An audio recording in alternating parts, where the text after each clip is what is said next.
Hey, hola, ¿qué tal? Bienvenidos, como no, que nos acompañas en una emisión más de los conversatorios de Territorio Comanche, el mejor programa de análisis político de México y el mundo mundial. Mi nombre es Otto René Cáceres, soy el Big Jagger de la ciencia política y me da mucho gusto recibir en estos micrófonos a la única, inigualable Vanessa Rojas, la reina de la democracia. Reinita, ¿cómo estás? Bienvenida este lunes.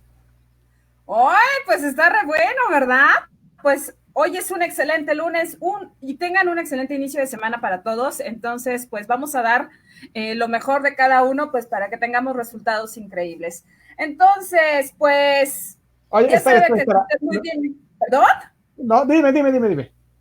Pues les decía que sí, ya saben que ustedes muy bien informados quieren estar y de política en la mesa ustedes quieren hablar, entonces Territorio Comanche deben de sintonizar lunes, miércoles y viernes de 2 a 3 de la tarde solo por el Facebook Live de Acústica Radio. Dale voz a tus sentidos. Es correcto, muchísimas gracias, mi queridísima Vanessa. Y desde aquí también muchas gracias a nuestro queridísimo bad hombre de la radio, Donay Martínez, que está del otro lado de los micrófonos produciendo este programa. Oye, hoy no nos va a poder acompañar nuestro queridísimo Rodrigo Pichado por razones estrictamente personales, pero se estará reintegrando con nosotros, esperemos que en el transcurso de la semana. Pero bueno, aquí estamos tú y yo para llevarles lo mejor del análisis político de todo lo que acontece en México. Y lo que acontece en México, y es un tema de súper relevancia que tenemos todos los días, es esto del coronavirus. Y como siempre, tú nos tienes la mejor información sobre las cifras, ¿no?, que se están dando, porque además hay algo súper interesante con esto, ¿no? Y ahorita no me vas a dejar desmentirlo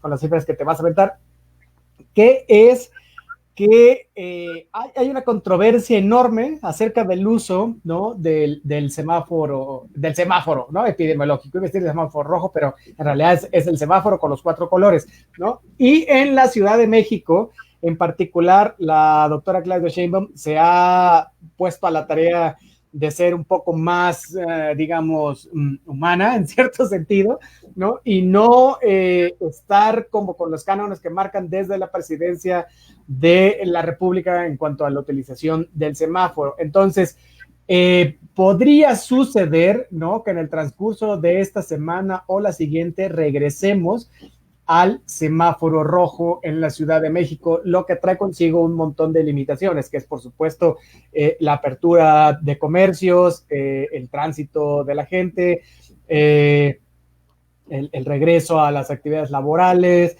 el continuar con las mismas desde casa, el reforzar el distanciamiento social, las medidas de prevención, que es a través de las caretas, el tapabocas, los gogles, en fin, ¿no? Pero también es muy interesante esto de que se están evaluando nuevos parámetros para revisar precisamente un semáforo epidemiológico a nivel nacional. Ya se había tenido encuentros con varios gobernadores y el gobierno federal, y parece ser que ahora están revisando también nuevos parámetros, porque solo se tenía en consideración para esto la ocupación disponible de camas hospitalarias, ¿no? Es decir, mientras más digamos, infectados estuvieran ocupando camas hospitalarias o en respiradores, a partir de ello es que se iba a medir la cuestión del semáforo.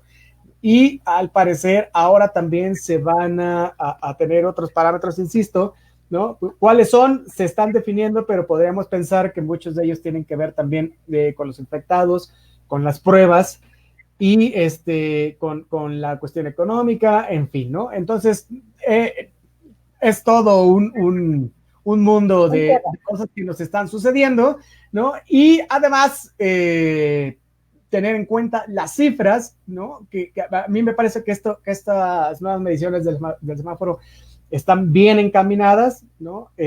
Pensando en las cifras que se están sucediendo en el país a través de la infección del coronavirus, que más que descender, pues cada vez van aumentando. Si bien es cierto, y ahorita nos va a decir Vanessa si es cierto o no, que la tasa de defunciones ha disminuido un poco, lo cierto es que la tasa de infectados ha aumentado bastante también. Entonces, si bajan los fallecimientos, no quiere decir que el coronavirus está domado. puede pensarse que hay una disminución en ese tipo de curvas, aunque si aumentan los infectados, bueno, pues es evidente que también aumenten en cierta medida y en un lapso no muy largo de tiempo también los hospitalizados, ¿no? Entonces, bueno, una situación bastante crítica, ¿no? Sobre las cifras que se están manejando. Pero, mi queridísima Vanessa, ¿andas por ahí? Pues es que, ¡Oh! fíjense que lo tengo. Así tenemos que salir ya por una razón, porque nos lo está diciendo nuestro Mick Jagger. Lejos de bajar las cifras, estas van en aumento. Entonces, el uso de la careta es indispensable, así como el uso de cubreboca. Entonces, y lo mejor, si no tienen a qué salir, por favor no salgan, ¿no? Entonces, porque cuidarse, entonces, cuidarnos nosotros mismos es cuidar a todos, ¿no? Y lo que queremos es básicamente salir de esto lo más pronto posible, ¿no? Entonces, pues bueno, ahora sí, ahí voy. Encontramos que, ¿se acuerdan que el día viernes dimos una cifra impresionante, ¿no? En los casos acumulados, confirmados, ¿no? Que ya eran más de 8,000. Pues para el día de hoy amanecemos con 390,516 casos confirmados acumulados, 31,812 casos confirmados activos, 89,397 casos sospechosos y lamentablemente 43,680 defunciones. Quiere decir que, ojo, el 64.4% de los casos se han recuperado óptimamente, ¿no? Entonces, vamos a encontrar que es muy cierto esto, ¿no? La doctora Claudia Sheinbaum Pardo regularmente, más bien todos los viernes a las 5 de la tarde, da un mensaje a los ciudadanos de la Ciudad de México. Y es lo que nos decía. Vamos con una cifra en aumento, ¿no? Y una ocupación hospitalaria, y entonces, ya lo habíamos señalado en emisiones pasadas de Territorio Comanche, que el hecho de dar básicamente, darle paliativos con esto al semáforo, pues no era una medida del todo muy congruente porque no tenía que basarse conforme a los casos hospitalarios, sino básicamente que la Ciudad de México es, vaya, es el territorio más pequeño de la República, tiene 1,454 kilómetros a lo largo y a lo ancho, entonces te habla de que, pues, es muy pequeño y tiene una densidad poblacional impresionante. Entonces, somos más de 8 millones viviendo en la Ciudad de México y aparte hay que encontrar todos aquellos que vienen de tránsito obligatorio, ¿no? Derivado a que aquí están sus centros de trabajo, etcétera. Entonces, el semáforo no debe de corresponder a esta cuestión, sino debe de corresponder básicamente al número también de contagios, porque, pues vaya, ¿no? Es tan sencillo contagiarse, ¿no? Tanto hoy te puedes sentir bien y tú no sabes, ¿no? Y el día de mañana o sales al rato a la calle y con el hecho hasta que te den el cambio ya en monedas, te puedes contagiar, o sea, realmente no sabemos, ¿no? Entonces, no debe de corresponder, insisto, ¿no? Al número de camas hospitalarias ocupadas, ¿no? Sino más bien debemos de apostarle, insisto, a la prevención, ¿no? Porque, pues, esta tarea no es solamente del gobierno, ¿no? Es también de nosotros porque, pues, estamos viendo cada vez más, ¿no? Yo creo que ahora sí que todavía por ahí de marzo y abril no teníamos todavía como esta parte de decir, pues conozco a alguien que ha enfermado de COVID o hemos tenido lamentablemente defunciones por COVID, ¿no? Hoy día ya la mayor parte de la población ya sabemos de casos cercanos a nosotros en donde hay personas ya que han salido avante de la enfermedad o bien que están con la enfermedad y hay quienes lamentablemente pues no libraron la batalla. Entonces, eso te habla de que debemos de ser conscientes nosotros mismos, cuidarnos a nosotros mismos, cuidar a los nuestros para pues en sí, pues que nuestras acciones no repercutan a terceros y que entonces podamos volver muy pronto pues a esa vida que, pues bueno, ya tal vez no va a volver, lo sabemos, ¿no? Pero pues sí se trata de ser un poco más conscientes, ¿no? Porque pues queremos que los números bajen, pero si también no ayudamos, es muy grave, ¿no? Salir a la calle y darte cuenta que hay quienes usan el cubreboca así, quien lo trae pues con la nariz pues abajo, ¿no? Que realmente no les importa, que no se lavan las manos, entonces pues bueno, cuidarnos, insistir muchísimo en esto, ¿no? Evitar también las reuniones sociales, ¿no? Sabemos que pues necesitamos, ¿no? También esta parte, pero seamos conscientes, ¿no? Con nosotros mismos, porque si no, lejos de esto, o sea, esto nos va a llevar inclusive hasta 3 años, ¿no? Entonces, pues imagínense, ¿no? Todo este cambio que viene, ¿no? Entonces, pues, hagámonos responsables, ¿no? Hagámonos responsables de lo que nos toca, ¿no, queridísimo doctor? No, es totalmente correcto. Pues es que son más de ya 44,000 muertes confirmadas, ¿no? Y las claves sí, ¿no? Más de 44,000 muertes, mi querísima Vane. Bueno, hoy son 43,680 y no dudamos que para el rato, ¿no? Porque el cierre se hace a la 1 de la tarde. Bueno, entonces, exacto. Bueno, ya rebasemos los 44,000. El asunto es que sí vamos a llegar a las 44,000 y las vamos a rebasar, ¿no? Y entonces lo terrible es que claro. supongo que las claves para detener esta epidemia pues no son las que está siguiendo el gobierno, por eso hago tanto énfasis en la postura de Claudia Sheinbaum, ¿no? O sea, sí. Creo que sí debería haber más pruebas de detección, que las está llevando a cabo ya a partir de la semana pasada, y está la Ciudad de México, y también el rastreo de contactos y uso de mascarillas, aunque el uso de mascarillas, como bien lo dices, pues se sigue usando y a veces no se usa y a veces se usa mal, ¿no? Entonces insistir claro. en que lo hagan bien, pues, ¿no? Entonces, lo terrible con el coronavirus es que no se aplicaron medidas de distanciamiento social a tiempo, ¿no? Ni de manera estricta, lo hemos dicho en este espacio durante mucho tiempo, ¿no? Y con ello, pues no se evitó la proliferación de los contactos, ¿no? O sea, porque todo responde a una cuestión económica, entonces se consideró que esto podría atentar contra la actividad económica y al final de cuentas, pues se atentó contra ella, ¿no? Entonces, parte también de la responsabilidad es nuestra, parte también de la responsabilidad es del gobierno, ¿no? Pero a mí me parece que el gobierno con todo y que ha hecho lo que está en sus manos hasta cierto punto, ¿no? Me parece que pudo haber hecho más, es decir, en un principio se rehusó otorgar ingresos a las personas para quedarse en casa, ¿no? Por ejemplo, ¿no? Claro.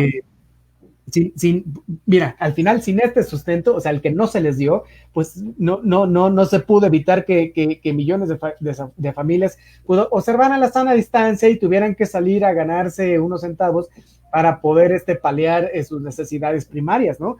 Entonces, las defunciones siguen creciendo, según mis estimaciones, está un poco controlado, ¿no? Me parece que la tasa está bajando, aunque insisto, ha habido más infectados, ¿no? Y esto a la larga puede traer que vuelva a haber mayores hospitalizados, ¿no? Y claro. Haga un repunte también de muertes, ¿no? Entonces, las cifras son terriblemente fuertes, ¿no? O sea, en mayo, ¿no? Si mal no me acuerdo, 12 millones de hogares pues se quedaron sin ingresos, ¿no? Y se está estimando que otros 12.12 millones de personas de la clase media también van a caer en pobreza, ¿no? Entonces, hay estimaciones muy, muy, muy graves, ¿no? Donde están previendo que hasta habrá aumentado la pobreza, que no la pobreza extrema, Conte, pero sí cuestiones de pobreza, hasta en 95 millones de mexicanos, teniendo en cuenta que somos un país de 120. Esto es el extremo más grande. Ojalá no lleguemos hasta esto, ¿no? Pero, pues las cifras y el manejo de la pandemia no nos dicen otra cosa, ¿no? También hay que considerar que si bien a la población civil le tocó lo de la pandemia, lo hemos también dicho en ese espacio, ¿no? A los grupos, digamos, privilegiados, ¿no? Que pueden quedarse en casa, no les afectó tanto como a los de menores ingresos, insisto, por la misma cuestión de no poder tener un distanciamiento social y de tener que salir, ¿no? A proveerse y de insumos económicos para tener insumos tales como comida, pagar las rentas, en fin, ¿no? Y no hay que olvidar que el personal sanitario también la sufrió durísimo, ¿no? Es decir, las estimaciones también nos dicen que 21% de los contagios, ¿no? Ocurrió en este sector, lo cual es bastante grande, ¿no? Entonces, bueno, si a esto le sumas que hubo que comprar respiradores y que tuvieron ahí cosas de corrupción y que si no llegaron y que si sí, que si bla, bla, bla, bueno, pues es todo un galimatías y un problemón en el que estamos. Sin embargo, yo no sé tú, mi queridísima Vane, yo tengo la impresión de que sí está bajando las hospitalizaciones, pero están subiendo los infectados. Pero tú ves las cifras todos los días, tú debes tener como una visión más certera sobre el asunto.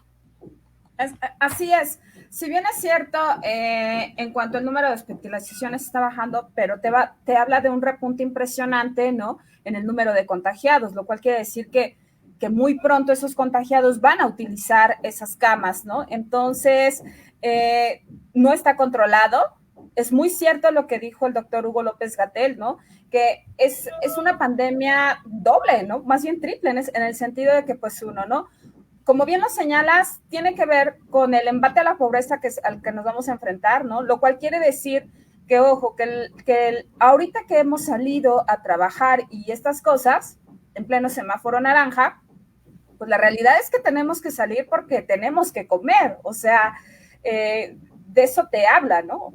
De estas necesidades básicas que tenemos y por eso estamos saliendo, ¿no? Por otro lado, te habla de que ahorita hay que cuidar y proteger muy bien los recursos que tengamos porque los vamos a necesitar para dentro de 3 semanas, ya que volvamos a estar en semáforo rojo y no sabemos cuánto nos vaya a llevar esto, ¿no? Entonces, hay que tener muy en cuenta, ¿no? Que a partir de ahora, en cuanto a los trabajadores, híjole, pues muchos trabajos van a quedar sin prestaciones derivado de que pues van a entrar y a salir en un primer momento. 2, que lo que acumules pues va a ser para comer en unos días más, para poder pagar la renta, etcétera.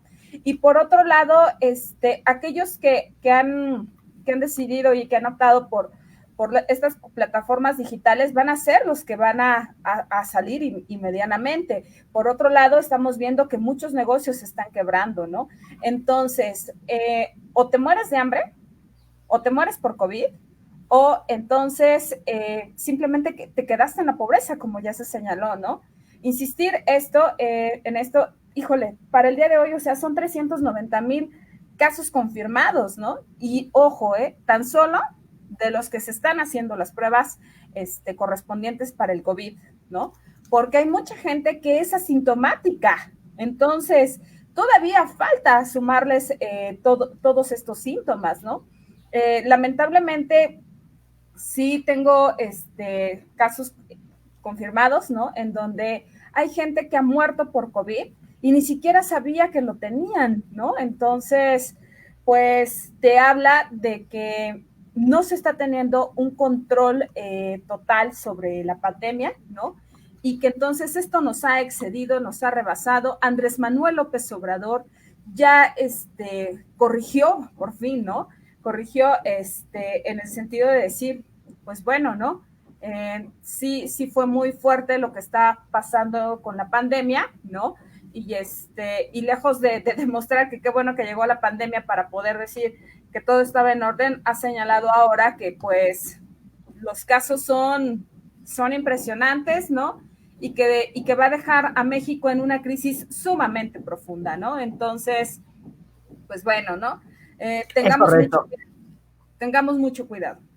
Oye, tenemos un montón de saluditos, dice Kairas Contreras. Hola, saludos Comanche, saludos mi queridísima Kaira, un abrazote.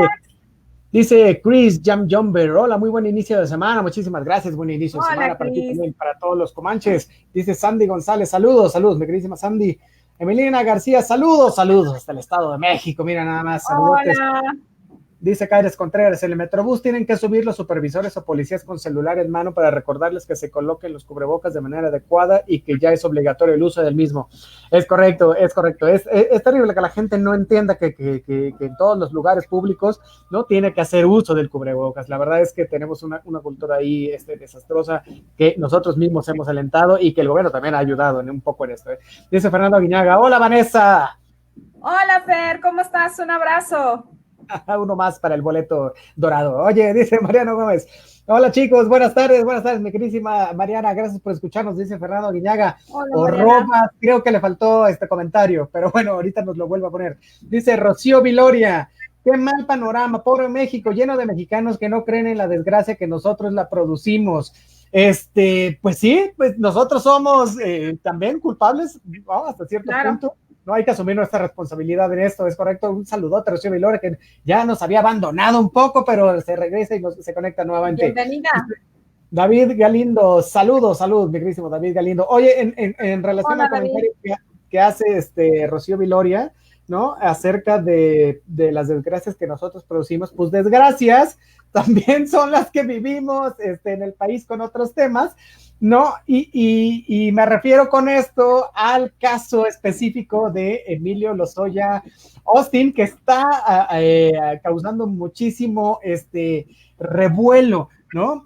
Miren, desde el principio, ¿no? El gobierno de la Cuarta Transformación se ha dedicado y en buena medida muy bien hecho, ¿no? Al combate a la corrupción en nuestro país. Esto quiere decir no solo el combate a la corrupción desde que tomó posesión Andrés Manuel López Obrador, es decir, que hubiera como borrón y cuenta nueva, sino también a cuestiones de la corrupción que se venían trayendo desde gobiernos anteriores, ¿no? Entonces, a mí me parece que el gobierno de la Cuarta Transformación lo ha hecho bastante bien, ha congelado cuentas, ha ido contra grandes capos, evidentemente, como diría nuestra queridísima Vane, pues se han caído varios casos, ¿no?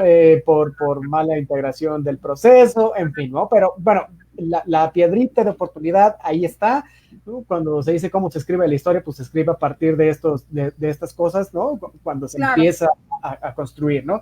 Entonces, uno de los elementos también que hace ver que se está peleando contra la corrupción, pues es este caso, ¿no? Y una condición me parece esencial, ¿no? Es que los procesos que se lleven a cabo en contra de la corrupción deben guiarse por el debido proceso, ¿no?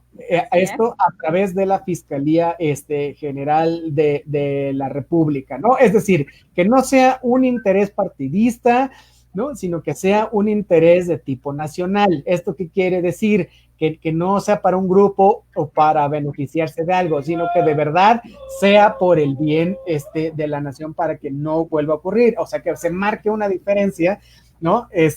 Respecto a los gobiernos anteriores, ¿no? Entonces, bueno, al final la Procuración de Justicia no debe servir a propósitos políticos. Entonces, ¿cómo puede ocurrir esto? Pues solamente si existe la convicción suficiente para llevarlo a cabo. En este sentido es en el que entra el caso de Emilio Lozoya, ¿no? ¿Por qué? Porque parece que la evolución del caso, si bien responde a un combate contra la corrupción, también se fortalece la idea de que es un ajuste de cuentas o una persecución que tiene amplios tintes políticos, ¿no? De acuerdo a lo que estamos viviendo, que es la cuestión del coronavirus, los proyectos de inversión que está llevando a cabo el gobierno de López Obrador allá en Dos Bocas, o la construcción del aeropuerto, las sucursales bancarias, en fin, ¿no? Bueno, y no se nos olvide la militarización de la seguridad pública por parte del ejército, ¿no?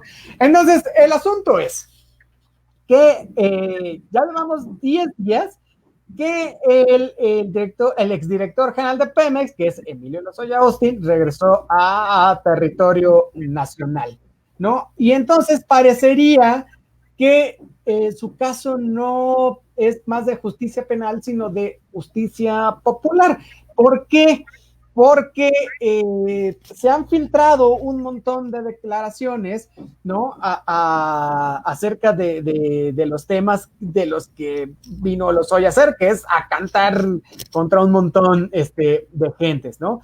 Entonces, vamos a ver si este caso o el procesamiento, bueno, en términos específicos, si el procesamiento penal de Lozoya va a girar en torno a las acusaciones que se han hecho del conocimiento público, ¿no? Desde que fue extraditado. Esto es lo que todos hemos visto en los medios, que es contra exfuncionarios y contra exlegisladores. Y vamos a comprobar, ¿no? En el curso de los días, si la Fiscalía General de la República permitió la difusión de información que en estricto sentido se tenía que mantener en reserva, ¿no? O sea, más allá de que los presuntos responsables sean precisamente eso, responsables o no, conforme a la ley, deben contar con un plazo, ¿no? Para que puedan allegar esa información para montar su defensa, ¿no? Eso es en un primer plano. Y en el segundo es que estas acusaciones que lanza Lozoya queden como un chisme enorme del que nos encanta a todos escuchar en política, que al final solo sirva para embarrar pues, la imagen de diferentes personas, ¿no? Porque puede suceder que todo esto que se ha filtrado pueda ser información no comprobada. Yo también estoy en el mismo plan de decir, oye, es que a ojos vistas, pues no puede ser de otra manera. Sí, nada más que los procesos penales ocupan que todos aquellos dichos pues se comprueben, ¿no? Y lo terrible es que este caso pueda quedar nada más en entredicho porque no se puedan sustentar las acusaciones, ¿no? Y en este caso sería terrible para el gobierno de Obrador porque, pues, lo estoy diciendo aquí así igual a ojos vistas, que esto le va a ayudar de tenerse bien comprobado en el panorama electoral que se viene para 2021, ¿no? Y esto también es un poco un distractor, ¿no? Si lo queremos ver de esta manera, ¿no? Ante la epidemia del COVID, ante la contracción de la economía, en fin, ¿no? Pero bueno, más allá de que si es un distractor o no, o bla, bla, bla, el proceso contra Lozoya me parece que pues va un poco mal, ¿no? Porque además de estas filtraciones que he estado enumerando, ¿no? Se ha dado un trato durísimamente privilegiado al exfuncionario, ¿no? O sea, el exfuncionario está pasando sus días en un hospital, en el Hospital Ángeles del Pedregal, que pues no es cualquier hospital, está en la suite presidencial, porque para eso sirven las felicitaciones, para saber este tipo de cosas, ¿no? Cuidado, y está muy bien cuidado por la Guardia Nacional. O sea, podría parecer que sigue siendo un funcionario del gobierno, lo cual es terrible, porque el debido proceso dice que primero tendría que haber llegado al reclusorio, se le tendrían que haber leído sus derechos, las acusaciones, y a partir de ahí hacer una revisión médica como se le hacen a todo mundo que llega o tiene un proceso penal en contra, y después, si el médico legista así lo dispone,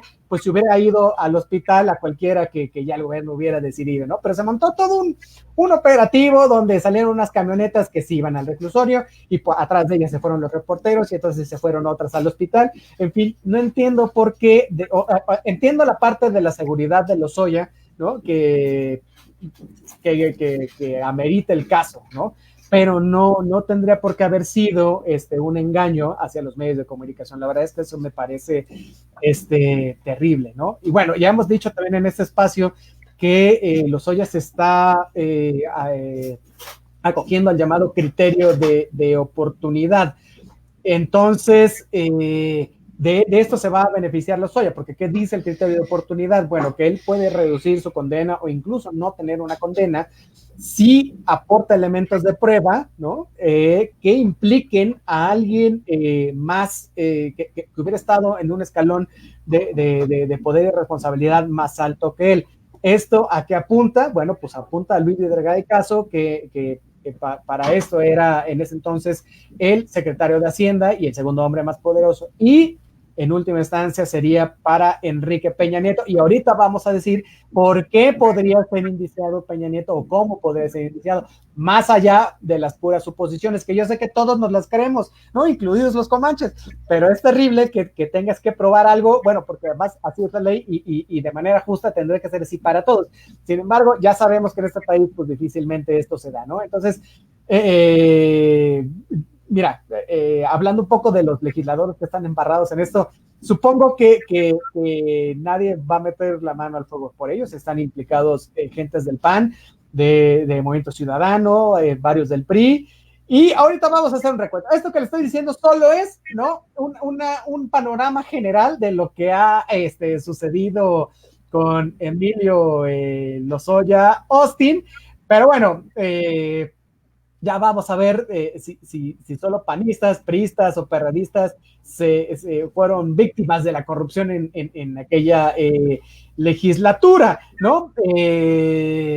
Porque por ahí no se ha dicho nada acerca de gente del Partido Verde y por ahí las filtraciones también los embarran a ellos, ¿no? Entonces, bueno, no vamos a pensar mal, pero es que también el Verde está en coalición con Morena, entonces no sabemos qué vaya a pasar. Bueno, todo esto, el tema general, para entrarle a el caso de Emilio Lozoya. ¿Cómo ves, mi carísima Vani?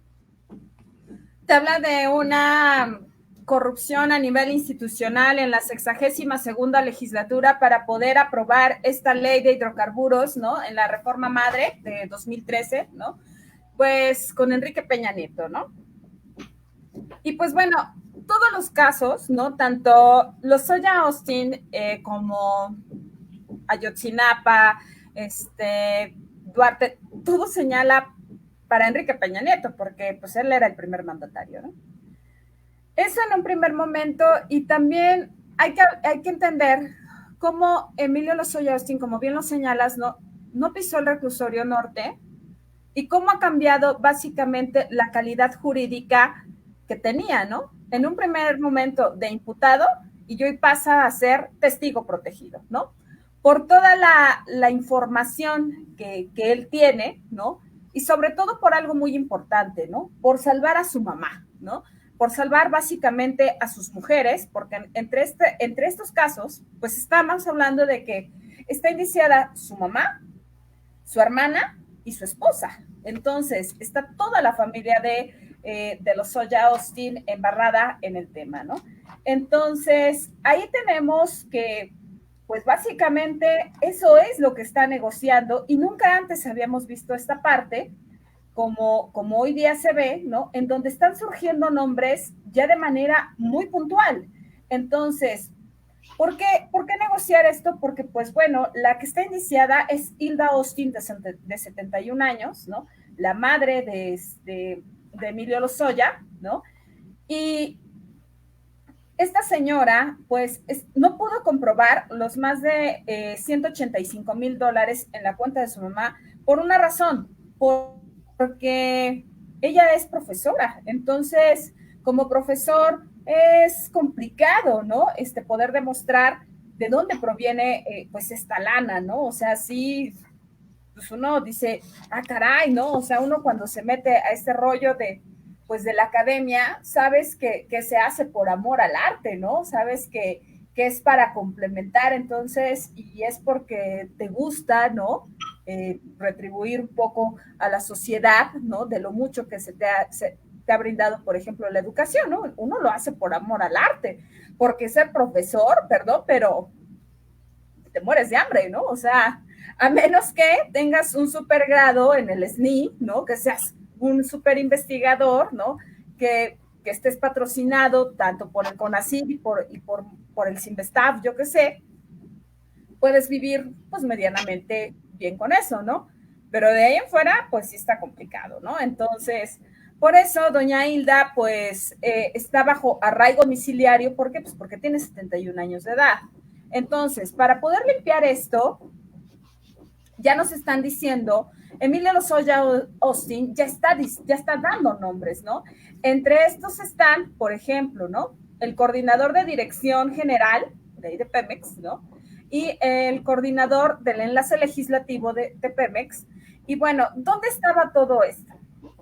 Pues en la oficina, ahí en la torre de Pemex, ¿no? En el piso 45, en la oficina de estos hombres, de este hombre, de Froilán Gracia Galicia, quien fue encargado también junto con Rosario Brindis Álvarez, encargados de la operación clave de Emilio Lozoya Austin. ¿De qué se encargaron estos dos? Pues bueno, primero de correr básicamente a todos sus trabajadores por una razón, para que no se filtrara la información y poder hacer una operación mucho más segura. Pero básicamente, extrabajadores de esto, de Froilán Gracia Galicia, señalan que en la oficina de este hombre, en el piso 45 de la torre de Pemex, tenían una manta muy grande, ¿no? Con todas las personas que conformaban el Congreso, con los diputados federales, ¿no? Los nombres, y así como la bancada a la que pertenecían, ¿no? Y tenían los 500 diputados y ojo, estaban divididos por color. Por rojo, que quería decir que en su vida iban a aceptar algo así. Los amarillos, los que probablemente iban a aceptar, los plateados que estaban en negociación y los verdes que iban a aceptar sin mayor problema. Entonces, para poder dar básicamente la operación, pues bueno, ¿no? Sabemos que con dinero baila el perro y ya acá fue así. Hubo básicamente un desvío de fondos, ¿no? Y para poder pagar esta reforma energética, esta ley de hidrocarburos, ojo, se dieron cañonazos impresionantes y el pago correspondió nada más y nada menos que por 359,200,000 pesos. 359,200,000 pesos y ojo, se fueron para legisladores del PAN. Tan solo a los del PAN les correspondieron 52,380,000 pesos, tan solo para el PAN. Entonces, de ahí se pagó, obviamente, a los que estaban bien alineados, a los diputados del PRI, ¿no? A los diputados del PAN, a los del PANAL, que corresponden a doña Elba Ester Gordillo, ¿no? Al PRD y al Partido Verde Ecologista de México, ¿no? Entonces, eso es corrupción institucional, ¿no? Y pues bueno, ¿no?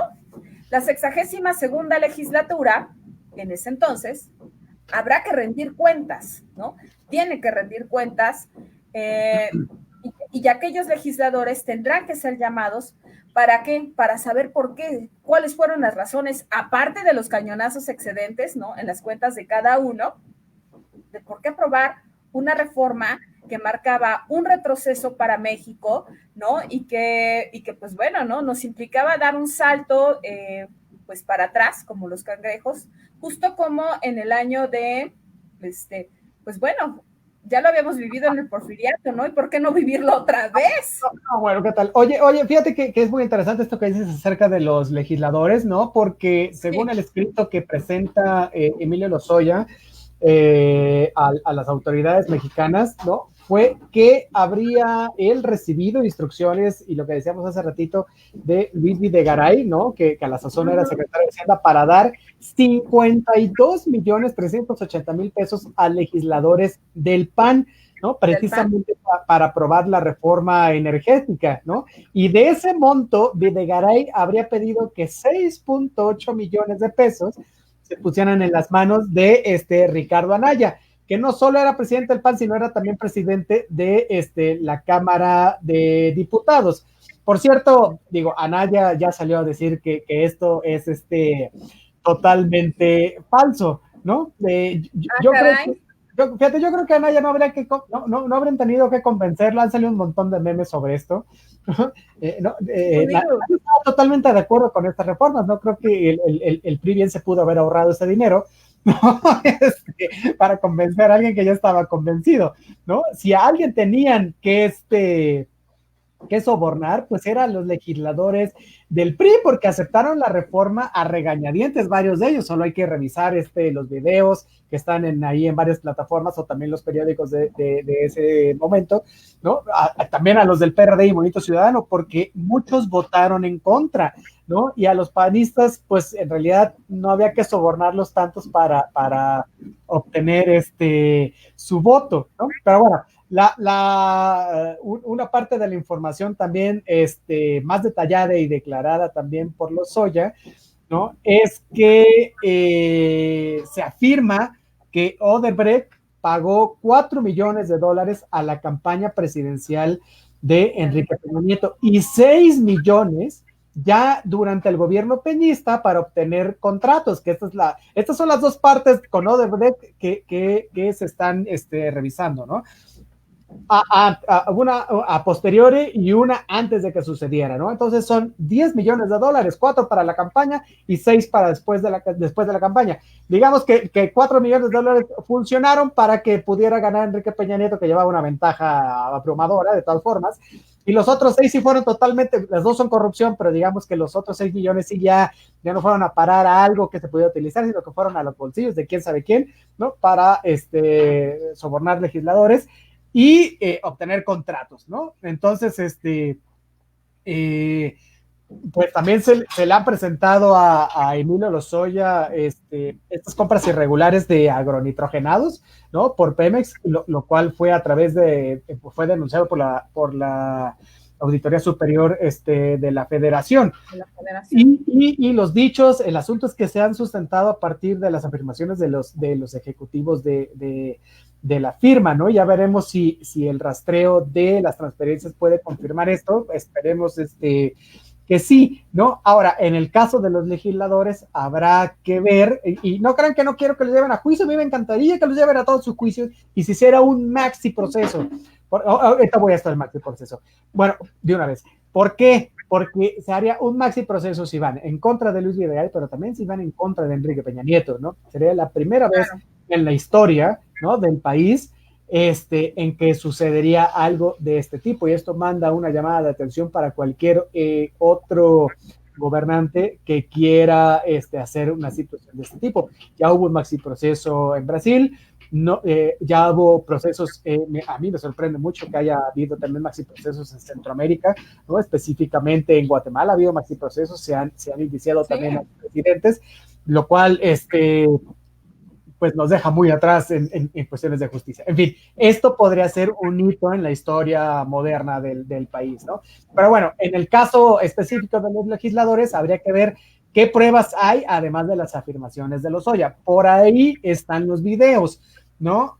Y pues veremos también hasta dónde pueden probar estos videos, ¿no? Si tienen audio, si no tienen, si se ven que están agarrando dinero, si se prueba que ese dinero era para tal cosa, aunque esté muy claro.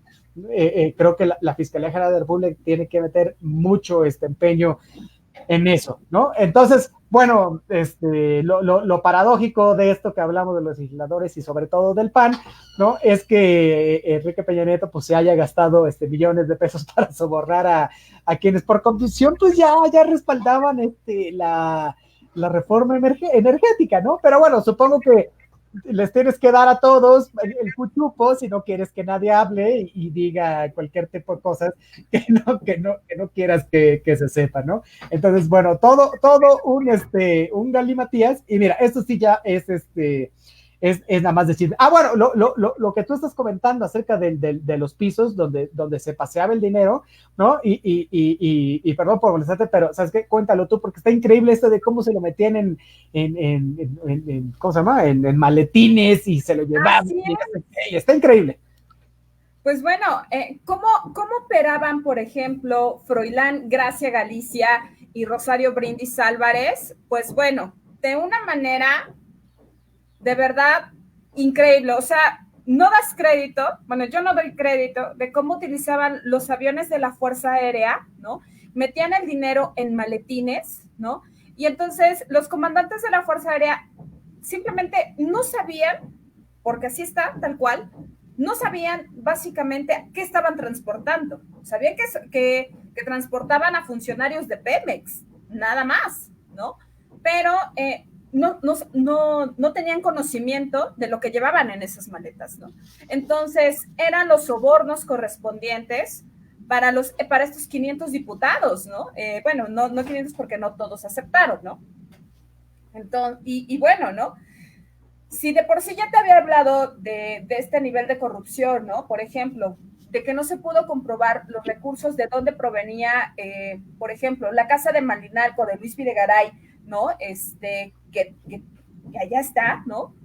Y que venía muy a la par con, junto con la casa también, ¿no? De la Casa Blanca, ¿no? De Enrique Peña Nieto, aquí en Sierra Gorda, acá en las lomas de Chapultepec, pues va todo tomando sentido, ¿no? Va afianzándose, va asentándose todo esto, porque hablamos de una tela de corrupción que todo enmañó todo el gobierno de Enrique Peña Nieto, desde antes de que llegara a la presidencia, justo en la presidencia, y cómo se dio esto, ¿no? Entonces, la verdad es que apoyo mucho esta parte que estás señalando en cuanto al maxi proceso. O sea, sería de verdad histórico que se le abriera un proceso de investigación a Enrique Peña Nieto, a Luis Videgaray, ojo, aunque Luis Videgaray ya ha tomado pues ahora sí que sus precauciones, ¿no? Ha dicho y ha señalado, ¿no? Él está de profesor ahora, ¿no? O sea, ¿cómo aceptas un cambio así? O sea, no doy crédito, simple y llanamente, ¿no? Está de profesor en el MIT. Está de profesor en el MIT, que es el Massachusetts Institute of Technology. Sí, así es. O sea, y seguramente ya sacó un amparo, una cosa así, por cualquier cosa que le pueda suceder, ¿no? Todavía en junio, ¿no? Estábamos en pleno cierre de este ciclo escolar y él seguía ahí, ¿no? Dado de alta y todo, seguía en Estados Unidos, pero sin duda tiene que ser llamado a rendir cuentas, ¿no? Porque está muy complicado, de verdad, que no sepas cómo se mueven, por ejemplo, insisto, ¿no? Estos 359,200,000 pesos no es algo que puedas esconder, o sea... Sí, es en realidad complicado. Fíjate que al respecto, es que están saliendo historias muy interesantes y en una de esas hasta películas, ¿no? Claro. Tú nos mencionabas en programas pasados que también había muchos departamentos en Polanco que estaban, si bien no estaban a nombre de Lozoya, sí los utilizaban. Ahora, ¿para qué les utilizaban? Bueno, porque ahí tenían cajas fuertes, ¿no? Y estas cajas fuertes solo se abrían bajo los órdenes de Froilán Gracia García, que es el que nos estás contando, que era el operador, ¿no? Para llevar a cabo esta serie de corruptelas en las legislaturas, ¿no? ¿Y por qué era el operador? Bueno, porque era el brazo derecho de Emilio Lozoya, allá en Pemex. Ahora, en estas cajas que medían más o menos 1,5 metros, y que les cabe un montón de dinero más del que tú y yo vamos a tener jamás en la vida, servía exactamente para sobornar a todos estos políticos que estamos hablando en cuanto a la aprobación de la reforma energética. Entonces, estos fajos de billetes que eran un montón, se entregaban en bolsas, fíjate, en bolsas Louis Vuitton, y de otras boutiques, que estas bolsas todos el mundo sabemos que son carísimas, iban engrapadas en la parte de arriba para que no se viera su contenido. A veces se entregaban en los departamentos, a veces se entregaban en la torre de Pemex, pero cuando ya de verdad se perdió el pudor, se veía a los legisladores, ¿no? Terminar sus jornadas de trabajo, ya ves que son extenuantes, y desfilando en los pasillos de la Cámara de Diputados y Senadores con sus bolsas de marca, rumbo al estacionamiento, o a las cajuelas de sus coches, en fin, ¿no? Y lo que tú estás diciendo también es muy interesante, porque otra manera también es que se contaba el dinero en estas oficinas de Pemex, también se metían en unas bolsas pues un poco menos finas, se metían en gym bags, que son estas bolsas para ir al gimnasio, y se metían exactamente en los aviones de la Fuerza Aérea Mexicana. Se llevaban, los pilotos efectivamente no sabían nada acerca de esto, pero eso sí, parece ser que esta mujer, ¿cómo se llama, mi queridísima Vane? Rosario Brenda, Brindis Álvarez. Brindis Álvarez, mira, ya no se nos va a olvidar Brindis por Brindis. Sí, Porque Brindis salud. Álvarez puede ser que hubiera ordeñado estas mismas bolsas. O sea, no solo haces corrupción, sino que ordeñas las También bolsas drogas. que van para esta misma corrupción, ¿no? Es un caso Claro. de verdad, dirían los programas de radio viejitos, un caso para la bruja, me cae, ¿no? Entonces, Es que ¿qué te cuesta, por ejemplo, 10 para ti, 1 para mí, ¿no? En cada bolsa, ¿no? 10 para ti, 1 para mí, ¿no? Y empiezas a hacer esta repartición, ¿no? Y que este robo hormiga, y que pues al final, si tomaba un fajo de billetes de estos de 500 o de 1000 pesos, pues ya ni siquiera lo iban a notar, o sea, ya te habían pagado y te habían solucionado de por vida, ¿no? Si aún con eso, ¿no? Con el hecho de ser diputado y todo lo que conlleva, y todavía tienes, pues ahora sí que un excedente amigable por tu retribución legislativa, pues claro. ya lo das por alto. Oye, y fíjate que muchos, también se menciona por ahí que muchos no pidieron el cash tal cual, ¿no? Y Sí. bueno, pues les giró un poco mejor la ardilla, porque en vez de pedir la bolsita de dinero, ¿no? Pidieron que se inclinara a favor de las empresas de sus amigos o de ellos mismos, contratos en Pemex que les pudieran redituar ganancias bastante considerables. Entonces, bueno, insisto, este es un caso bastante grande, tiene muchas aristas, pero tiene un matiz totalmente político, electoral, ¿no? En Claro. estos tiempos, sobre todo pensando que el siguiente año va a ser una de las elecciones más grandes y reñidas de las que tiene historia del país. Ahora, habrá que ver si Emilio Lozoya, también en su calidad de testigo protegido, pues cuenta las negociaciones que pudo haber llegado a tener con Manuel Bartlett, con Zoé Robledo y Miguel Barbosa, que están implicados los tres también en esto, y quién sabe si se les llama o no a rendir cuentas. Ya salieron los tres a decir, oiga, nosotros somos puros y castos, pero bueno, ahí está el papel de la fiscalía para ver si efectivamente esto no es solo un montaje político y se llama a todos los que estuvieron involucrados a la rendición de cuentas. ¿No te parece, mi querida Iván? Sí, o sea, aquí se tiene que llamar a rendir cuentas a todos. Y ahora bien, en la sede legislativa de San Lázaro, como bien lo señalas, ¿no? Tanto se llevaban la lana en sus camionetas, etcétera, pues es uno de los centros en donde más seguridad hay, ¿no? Entonces, de todo esto, debe de haber videos de grabaciones, porque tú entras al Palacio Legislativo y hay cámaras por todos lados, o sea, no puedes andar libremente, si dices que ibas, por ejemplo, ¿no? En el caso de que está ahí la librería Educal, ¿no? Que vas por un libro y todo, te siguen, ¿no? Si dices que vas a la parte del museo, te siguen. Entonces, ante esto, también se debe de contar con todas estas pruebas, ¿no?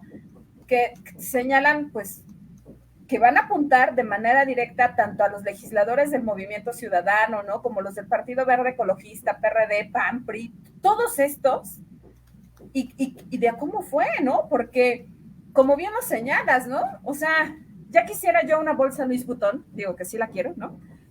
Pero pues te sale fácilmente, pues, hay humildemente y una chiquita, te salen en 20,000 pesos, o sea, ¿de dónde, no? O sea, hay muchos indicios, ¿no? Para poder operar esto. Y sin duda, quien tuvo que haber manejado esto en el PRI es Manlio Fabio Beltrones. No hay paso, de verdad, que se dé, o que dé un diputado federal sin que Manlio Fabio Beltrones no lo haya aprobado antes. Así es, Los correcto. diputados, ojo, él era el coordinador, y si hay alguien que tiene mucho poder dentro del PRI, es Manlio Fabio Beltrones. No hay paso, inclusive como asesores, primero, quien debe de aprobar es él. Los conoce a todos. Quien también se tuvo que haber llevado una muy buena tajada de este pastel fue él, sin duda. O sea, en algún momento dado me tocó asesorar al coordinador de los diputados del PRI para el estado de Campeche y no saben, o sea, es un control sumamente rígido el que se tiene de parte de este señor. Es correcto. Entonces, pues bueno, todo pues te va a llevar hacia allá, ¿no? Oye, fíjate que íbamos a hablar acerca de cómo podían agarrar a Peña Nieto. Yo creo que esto nos tiene muy interesados, pero antes vamos a leer los saluditos porque tenemos un montón. Oye, venga. Dice Sandy González, que usen todos el cubrebocas, si no lo hacen por salud, que lo hagan por moda. Lamentablemente a veces funciona más por ese motivo absurdo. Pues sí, la verdad sí, hoy están saliendo un montón de modelos y cosas. Oiga, póngaselo, se ve uno bien, además. No, mire, ahí está, con gorrita y todo. Sí, mi carísima Vane está al último grito de la baba. Exacto. Oye, dice Fernando Aguiñaga, los cómplices de Emilio Lozoya no solamente son penales, así es correcto. Los cómplices feministas son rateros, no sí, pues sí, no son pendecieros, pues les digo que les giraba también la ardilla. Oye, claro. Mariano Gómez negoció un buen trato y la libertad de su familia. Sigue siendo un engaño desde el principio, pero él ha sido partícipe también de esos delitos. Es correcto, es que mira, es súper sencillo decir, no, pues ¿sabes qué? Pues yo soy tan bueno que vine a decir y nada más sueltan a mi familia y a mí y ya todos caen. No, a ver, tú tienes responsabilidad en esto, ¿no? El asunto es que no se podría saber si no es así. Entonces, bueno, a él también le giró la ardilla y antes de que esto se volviera más grande o alguien cantara en vez de él, decidió hacerlo por voluntad propia. Se acogió a estas figuras que luego las vamos a comentar, ¿no? Del testigo protegido, en fin, y bueno, pues le está resultando. Veremos hasta dónde, de acuerdo a los dichos, ¿no? Y a las pruebas que pueda aportar. Dice Julio Mata Montiel, buenas tardes, Territorio Comanche, buenas tardes, mi mismo Julio Mata. Dice el lawyer, Julio, te abrazo. Dice el lawyer Cristian Alain, saludos, mi buen lawyer. Dice Juan Manuel Fuentes Sandoval, saludos Comanche, saludos hasta North Carolina, donde también importa. Un abrazo hasta Carolina del Norte. Dice Mariana Gómez, apuesto por el montaje. Bueno, pues hagan sus apuestas porque esto se va a poner súper interesante. Dice Juan Manuel Cifuentes Sandoval, estoy con Vanessa, que los quemen a todos los implicados en los casos de corrupción, que los quemen. Sí, que los quemen porque esto es únicamente por su maldito y requete cochino dinero, todo el maldito poder que tenían, ¿no? Y que no van a soltar, o sea, imagínense ustedes. ¿Por qué me pongo así? Cochino dinero, esa es la clave. Oye, dice Mariana Gómez, ¿y qué hay acerca de Jiménez Espriu? Fíjate, mi queridísima Mariana, que lo perdiste porque hablamos de eso largo y tendido el programa pasado. Yo te invito a que lo revises. Si no, puedes meterte a mi página de YouTube que se llama así, Otorrene Cáceres, y ahí también están todos los programas, lo puedes checar, ¿no? Mariana, te extrañamos el viernes, y si no, insisto, así como dice nuestro Mick Jagger, y si no hay en Facebook, está el apartado de Facebook Watch, mete nada más el nombre de Territorio Comanche, y ahí te van a salir todos los programas que hemos hecho en vivo a través de la página de Acústica Radio. Entonces, pues bueno, ¿no? Y si no, está en YouTube, y si no, está en Spotify, está en TuneIn, está en podcast para sistema iOS y sistema Android. Y también nos van a encontrar pues estamos en todos lados, ¿no? Vamos hasta en el buró de crédito, bien lo dicen mis queridos compañeros comanches. Oye, fíjate, vamos rapidísimamente para checar esto de Peña Nieto. Yo tenía información ahí sobre Salinas de Gortari, que también puede salir embarrado.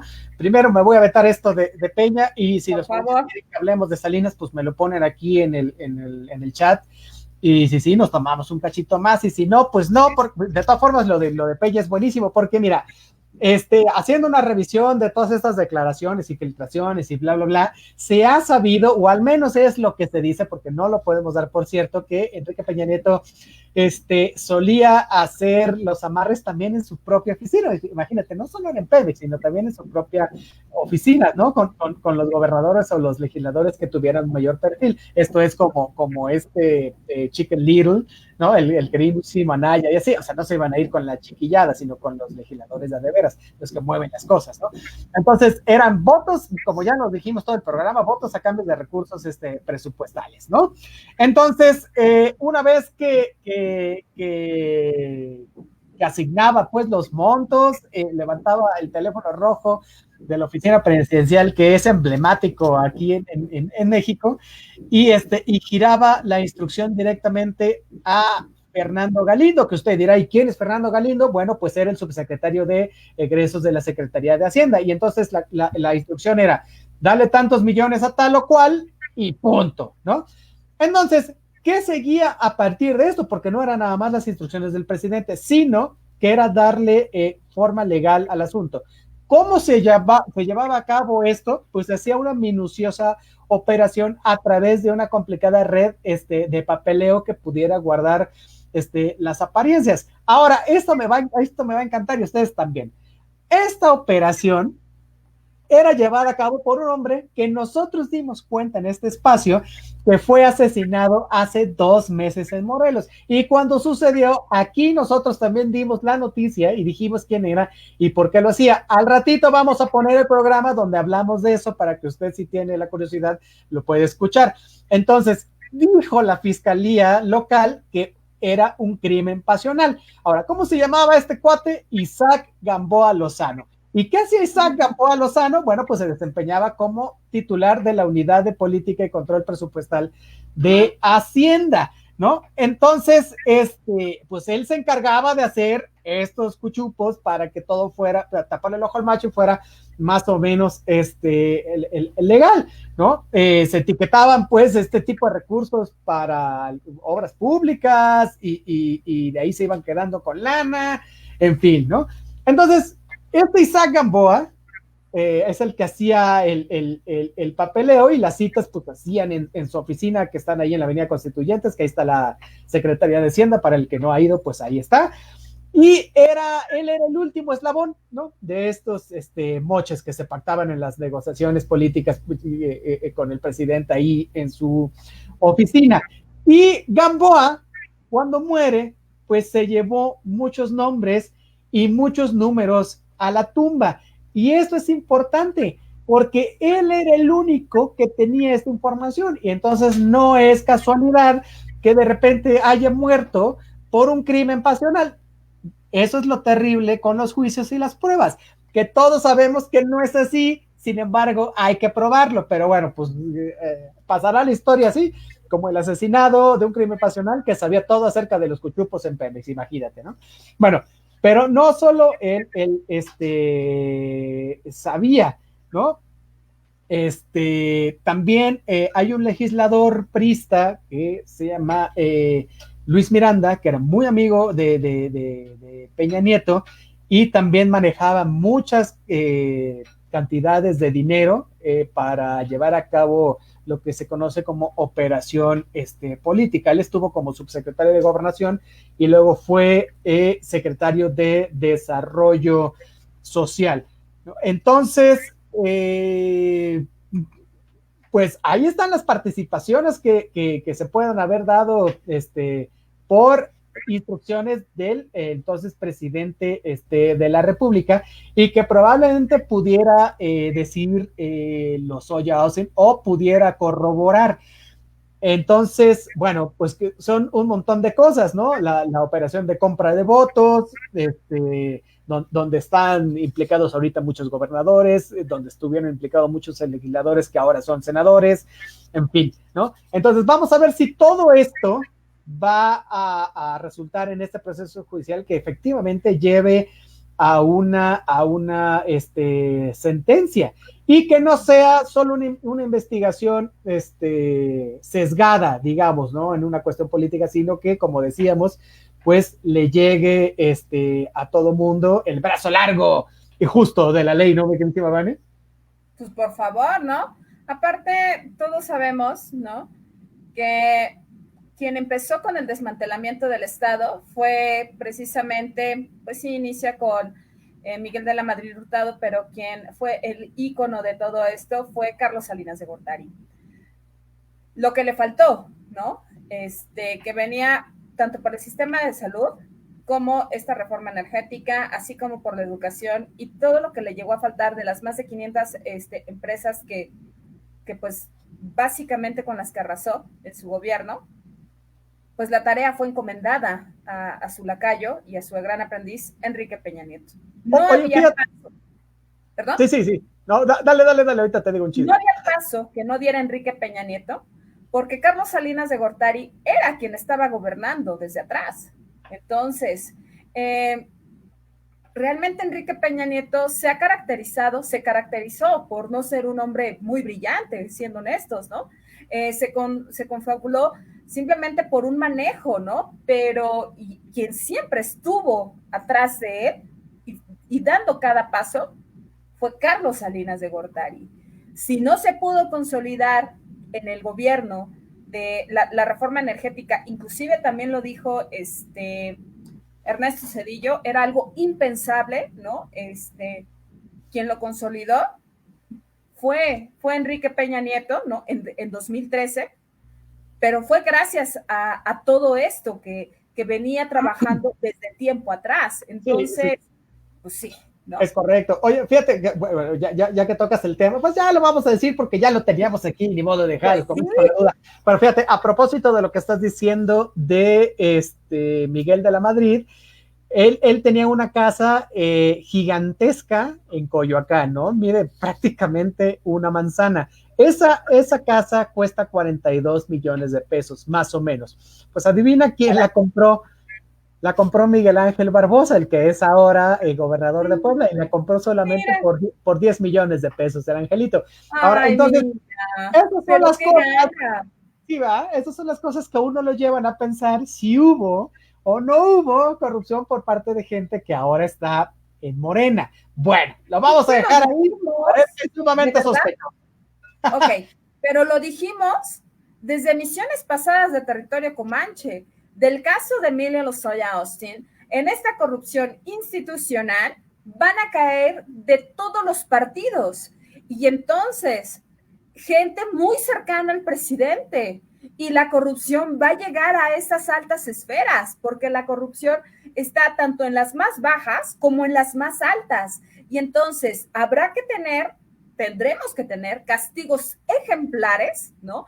Tanto la inhabilitación de los servidores públicos, que queden inhabilitados, no por 10 años, sino pueden quedar vetados. O sea, de verdad sería ejemplar que fueran vetados de por vida, o sea. Por vida, es correcto. Por favor, porque son crímenes sumamente graves, ¿no? Y que restituyeran lo claro, ¿no? Y que no pasen, por ejemplo, de 4 a 6 años en la cárcel. O sea, con eso no nos basta. Aparte de regresar todo lo robado y incautar sus bienes, ¿no?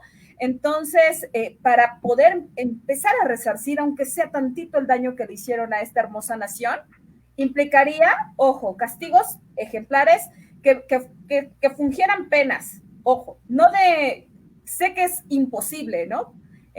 Lo que he pedido y he manifestado en Territorio Comanche durante días pasados, pero, por ejemplo, estaría increíble que las penas fueran sin derecho a fianza y sin recorte a la condena de más de 50 años, ¿no? O sea, mínimo, ¿no? Porque, pues no los vamos a, pues no va a haber pena de muerte, pero pues sí mínimo penas más severas, ¿no? Para llevar a cabo eso, tendrá que haber una reforma a la ley del sistema penal. La verdad es que eso no se va a llevar a cabo. Mira, date de santos con que estén un rato en la cárcel, donde se la pasen un poco mal y restituyan lo poco que se pueda a través del congelamiento de cuentas, algo así. Pero mira, rápido, antes de que nos vayamos, te voy a decir, porque también parece ser que pudiera llegar, ¿no? Este caso, inclusive a acusar al primer innombrable de este país, que ya le quitó el título Felipe Calderón, pero era el culpable de todo, hasta de los terremotos, que es nuestro queridísimo Carlos Salinas de Gortari. De Gortari, exactamente. ¿Y cómo van a involucrar a Carlos Salinas de Gortari, dirá usted, en la corrupción de Pemex? Pues a través del empresario Alonso Ancira, el cual está actualmente preso en España, y que estaba acusado junto con Emilio Lozoya de la operación totalmente fraudulenta para la venta de la planta de agronitrogenados.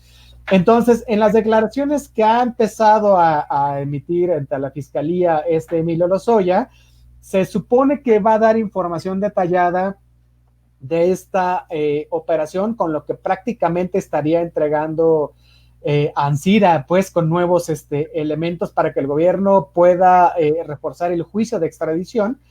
y que actualmente se está llevando a cabo en España contra quien fuera el dueño de Altos Hornos de México. ¿Y por qué todo esto? Porque parece tan complicado. Bueno, porque según la Fiscalía General de la República, conste que lo que estamos diciendo aquí todavía no ha sido probado, así que nada más lo estamos comentando, ¿no? No nos erigimos en juez y parte, pero bueno, no le podemos tapar el ojo al macho, ¿no? Bueno, el asunto es que ay Dios. El asunto es que Ancira, ¿no? Está llevando a cabo este juicio de extradición y la Fiscalía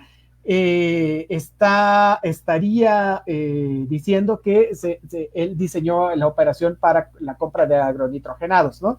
Y el fraude detrás de esta adquisición sería Carlos Salinas por hacer como la operación política con Ancira. Digamos que él ideó el plan para que Ancira le vendiera la planta a sobreprecio a Pemex y él mismo... 400 millones.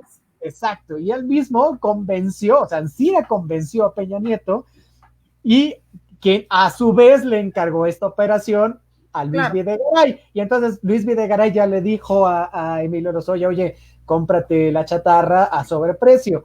Entonces, bueno, esta es una de las partes, ¿no? Que a mí me parecen muy interesantes. La verdad no creo, dudo mucho que el juicio vaya a llegar hasta Carlos Salinas de Gortari. Creo que podría llegar hasta Ancira, pero creo que no va a haber elementos de prueba para probar esto contra nuestro queridísimo innombrable. Sin embargo, ahí están todos los dichos, los dimes y diretes de los que se está conformando este juicio y que podría llegar a un maxi proceso. Insisto, sería un maxi proceso si se encuentra indiciado Videgaray, si se encuentra indiciado el expresidente Peña Nieto, inclusive si se encuentra indiciado el expresidente Carlos Salinas de Gortari, ¿no? Entonces, bueno, pues así las cosas en el caso de Emilio Lozoya Austin. Hoy nos tuvimos a bien platicar los dimes y diretes. Nos falta tiempo, seguramente saldrán muchísimas más cosas sobre este juicio, las estaremos contando aquí, pero valga la pena este programa para que usted esté enterado de todo lo que hasta el momento se está diciendo y ya veremos si todo lo que estamos resumiendo aquí tiene un sustento de prueba para poder llevarlo ante la justicia. Bueno, mi queridísima Vane, pues ya nos vamos, porque ahora sí nos vamos. Pero lo platicamos todo. Tus recomendaciones para de aquí al miércoles, que se va a poner muy interesante todo. Ay, pues tenemos, híjole, yo creo que un libro de Rosario Castellanos, ¿no? Que se llama Poesía no eres tú. Entonces, pues, para empezar esta semanita, ¿no? Entonces, pues, hay que darle, ¿no? Por ahí a la lectura. Y pues, bueno, mis redes sociales son... En Facebook me encuentran como @Vanessa Rojas, en Instagram me encuentran como @Vanessa_Hernández_Rojas, en Twitter me encuentran como @HeroVans. Mi queridísimo Mick Jagger de la ciencia política, ¿qué tiene usted para nosotros? Oye, yo les voy a recomendar, acabo de terminar Angry Dani, si no la han visto, véanla porque está increíble, está ñoñísima, pero está muy buena. Y yo les voy a recomendar, además de terminar ver Angry Dani, que revisen mi canal de YouTube, por favor, ¿no? Suscríbanse, está buenísimo, tiene todos los programas de las emisiones de Territorio Comanche, además de que tiene ahí presentaciones, tiene conferencias, videos de defensa personal, bueno, tiene un montón de cosas, está súper interesante, métase, me encuentro en YouTube así como Otto René Cáceres, ¿no? Revísele, échale una ojeadita, si no le gusta, déjame un comentario, si le gusta, pues suscríbase y denme un like. Oye, por cierto, me encuentran en todas mis redes sociales así, tal cual, Otto René Cáceres, Otto con doble T, no hay pierde, me encuentra ahí y hasta en el Buró de Crédito. Correcto. Ya nos vamos, muchísimas gracias por haber estado con nosotros, nuestro queridísimo Rodrigo, bueno, hoy no se pudo conectar, pero nos estará acompañando en el transcurso de la semana, ya lo estaremos anunciando, pero aquí nos vemos sin falta el siguiente miércoles de 2 a 3 de la tarde a través de Acústica Radio, dale voz a tus sentidos. Muchísimas gracias a nuestro queridísimo Donay Martínez, que estuvo en los controles y en la producción de este programa, Acústica Radio, dale voz a tus sentidos. Nos vemos el miércoles, gracias, muchísimas, Vane, hasta luego. Bye bye, un abrazo.